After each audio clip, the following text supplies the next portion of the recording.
Gotita de esperanza en medio de las tormentas. Reflexión diaria de Monseñor Marco Antonio Merchán Ladino, obispo de la diócesis de Vélez, para alimentar nuestro espíritu y animar nuestra confianza en Dios nuestro Señor.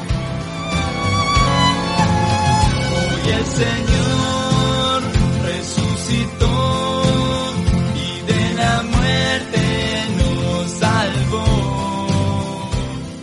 Muy queridos hijos e hijas, reciban hoy mi saludo muy especial. El texto de San Marcos que hoy meditamos en nuestras gotitas de esperanza en este sábado de Pascua, según los especialistas es como una especie de añadido, pues no aparece en algunos de los manuscritos griegos más antiguos del Nuevo Testamento. Pero no por esto la Iglesia decidió no aceptarlo, pensando que no era inspirado, no, pues a decir verdad sirve perfectamente como conclusión al Evangelio de San Marcos, aun cuando no haya sido escrito por San Marcos, sino por una mano diferente, seguramente por uno de sus discípulos. En este que llamaríamos apéndice canónico de San Marcos, encontramos como una especie de resumen de todas las apariciones del resucitado que encontramos incluso en los otros evangelios. Por ejemplo, la aparición a María Magdalena, enviada después por él a anunciar a los discípulos incrédulos la resurrección de su maestro, que se describe ampliamente en Juan en el capítulo 20 y que ya tuvimos la oportunidad de reflexionar en estos días de Pascua. Otro, la manifestación a los dos discípulos que iban hacia Emaús, que se relata completamente en San Lucas capítulo 24, en el que el Señor aparece con el aspecto de un peregrino,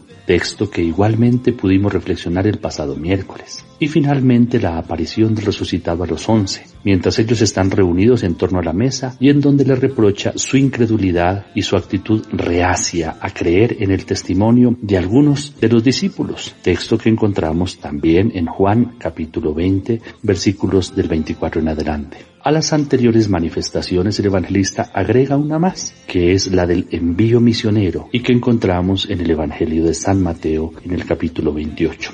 El Señor, como podemos ver, se manifestó, así nos lo deja ver el Evangelio de San Marcos hoy, de manera insistente a sus discípulos. Y subrayo esto de la insistencia, pues solo la presencia directa y personal del Señor Jesús podría liberar a los apóstoles de su dureza de corazón y los iría transformando poco a poco en verdaderos creyentes. Resulta muy interesante, como ya dije, el énfasis que el evangelista hace en la incredulidad de los discípulos, porque esto permite de alguna manera a nosotros, los lectores del Evangelio del siglo XXI, que la verdad de la resurrección de nuestro Salvador no fue fruto de una imaginación ingenua de los evangelistas o de algunos creyentes, o fruto también de una sugestión colectiva de los seguidores de Jesús de Nazaret, sino que fue una verdad que se abrió paso contra toda posibilidad de fe facilista. Todo lo contrario, esta verdad de la resurrección tuvo que superar la prueba más difícil, que es la de la incredulidad de los mismos que estuvieron con él. La resurrección definitivamente es un don del Padre en favor de aquel que se había hecho obediente hasta la muerte para la salvación de toda la humanidad. Así como el escritor inglés Shakespeare decía en el soliloquio de Hamlet, ser o no ser, esa es la cuestión. Para el caso de hoy tendríamos que traducirlo como creer o no creer. Esa es la cuestión, ese es el problema fundamental del cristiano y que el evangelista San Marcos nos plantea a lo largo del texto del Evangelio que hoy escuchamos. No es necesario ver al resucitado para creer en él y en su resurrección. Más bien, será necesario lo contrario. Es creyendo y practicando la fe que se tiene la experiencia del resucitado. Los 11 solo creyeron viendo. Estaban afligidos y lloraban, pero no creyeron en el testimonio de María Magdalena ni en el anuncio de 2 de ellos. Por eso, cuando Jesús se manifestó a los 11, cuando estaban en la mesa, les tiene que reprochar su incredulidad y la lentitud y dureza de su corazón. Pero a pesar de todo esto, de ninguna manera el Señor Jesús les retira la confianza depositada en ellos. Vale la pena que recordemos lo que decía el Santo Padre en la carta Patris Corde sobre el año de San José.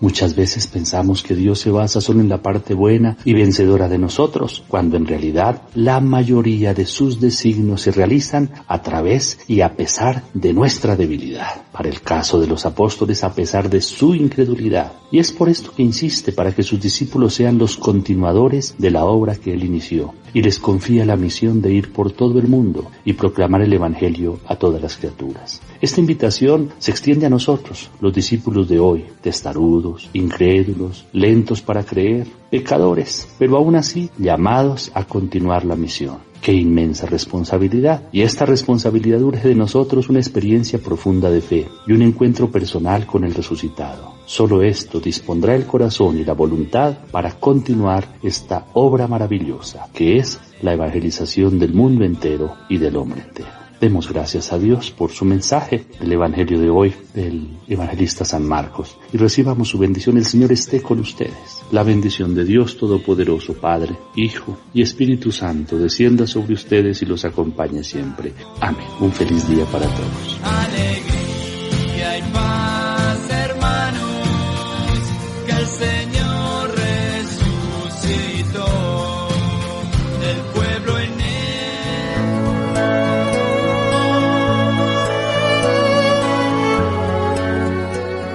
Gotita de esperanza en medio de las tormentas. Reflexión diaria de Monseñor Marco Antonio Merchán Ladino, obispo de la diócesis de Vélez, para alimentar nuestro espíritu y animar nuestra confianza en Dios nuestro Señor.